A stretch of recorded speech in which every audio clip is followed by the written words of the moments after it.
Assalamualaikum warahmatullahi wabarakatuh. Bismillahirrahmanirrahim. Alhamdulillahilladzi an'amana bi kasratin ni'am. Allahumma sholli ala sayyidina Muhammadin khairil anam. Amma ba'd.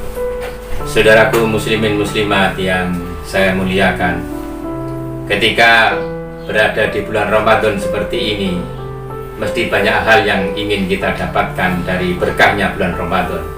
Di antaranya adalah kita ingin mendapatkan nilai Lailatul Qadar. Ketika kita berada di rumah atau tidak ada uzur untuk datang ke masjid, maka tidak ada persoalan dengan kita mencari, menunggu atau memburu Lailatul Qadar. Tetapi di antara kita ada kalanya tidak bisa di rumah, juga tidak bisa di masjid. Misalnya para dokter, para tenaga medis,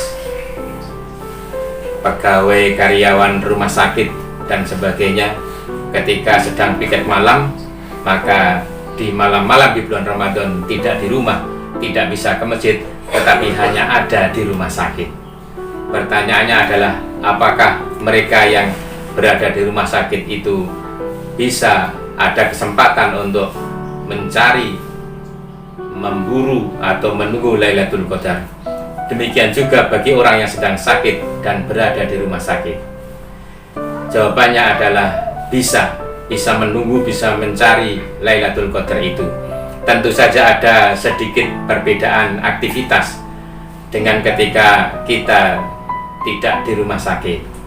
Karena itu beberapa hal perlu kita coba jelaskan bagaimana cara beraktivitas dalam rangka mendapatkan tingginya nilai Lailatul Qadar. Yang pertama, ketika mau bekerja di malam hari atau ketika sudah berada di tempat kerjanya di rumah sakit, maka berniatlah untuk beribadah sebaik-baiknya, sebanyak-banyaknya, sama dengan ketika tidak di rumah sakit, supaya mendapatkan Lailatul Qadar.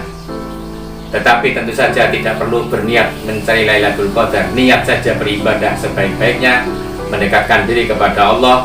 Jika pada waktu itu datang Lailatul Qadar, maka nilai yang kita dapatkan tentu sangat tinggi, karena Lailatul Qadar itu lebih baik daripada 1000 bulan.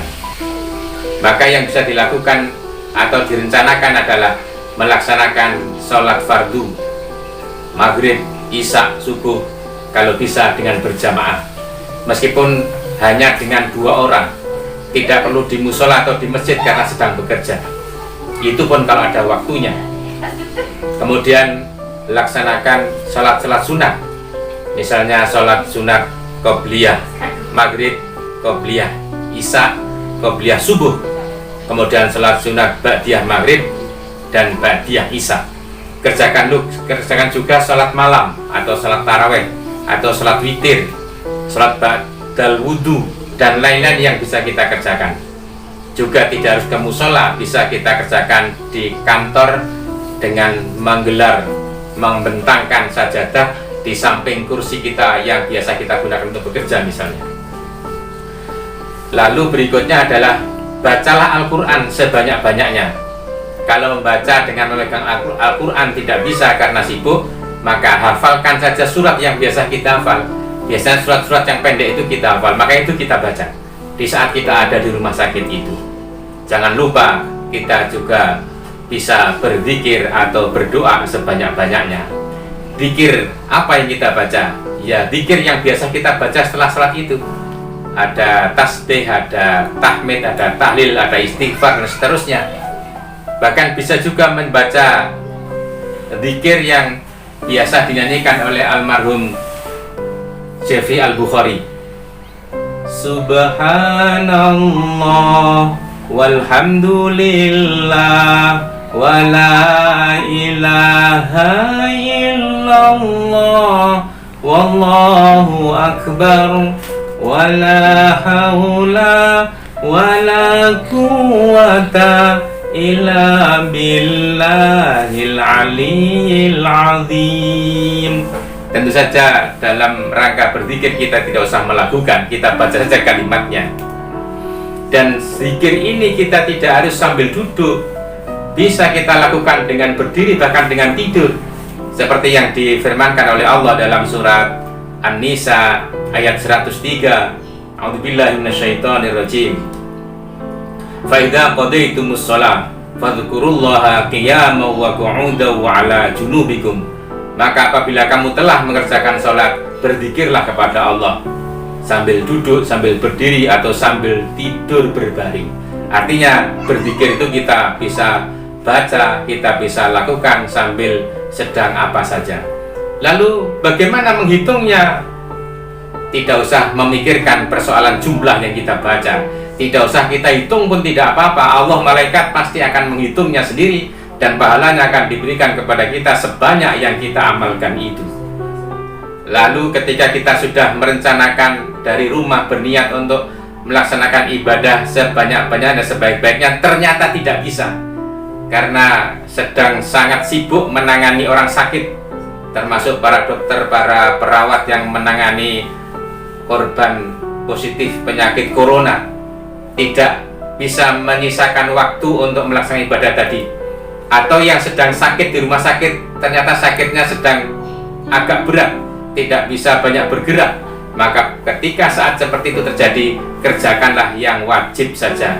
Adapun yang lain-lain yang kita rencanakan dan tidak jadi kita laksanakan, itu tetap diberikan pahala yang sama dengan ketika kita bisa melaksanakan sepenuhnya. Ada hadis yang diriwayatkan oleh Imam Ibnu Majah dan Imam Al-Baihaqi, menjelaskan bahwa ketika kamu berangkat tidur, kemudian tidak bisa bangun sampai subuh, kutibalahu manawa, maka akan dicatat oleh Allah sama seperti dengan apa yang telah diniatkan itu. Jadi misalnya mau tidur, nanti berniat untuk melaksanakan sholat malam, bangun malam, ternyata ketiduran sampai subuh. Nah, pada saat itu sholat malam tidak terlaksana karena ketiduran, maka Allah mencatat sama dengan melaksanakan sholat malam, meskipun tidak jadi dilaksanakan. Sama kasusnya dengan ketika Bapak Ibu dokter, Bapak Ibu para medis ada di rumah sakit, satpam di rumah sakit, kemudian saking gawatnya tidak bisa melaksanakan tadi, kemudian awalnya sudah merencanakan, maka insya Allah tetap mendapat pahala sama dengan yang kita rencanakan tadi. Begitulah mudahnya dan beruntungnya kita jadi orang Islam itu, hanya niat baik saja tidak jadi melaksanakan karena suatu halangan, Allah masih memberikan nilai yang sama dengan ketika kita dapat melaksanakan. Mudah-mudahan bermanfaat. Jika ada khilaf, mohon diberi maaf. Billahi taufiq wal hidayah. Wassalamualaikum warahmatullahi wabarakatuh.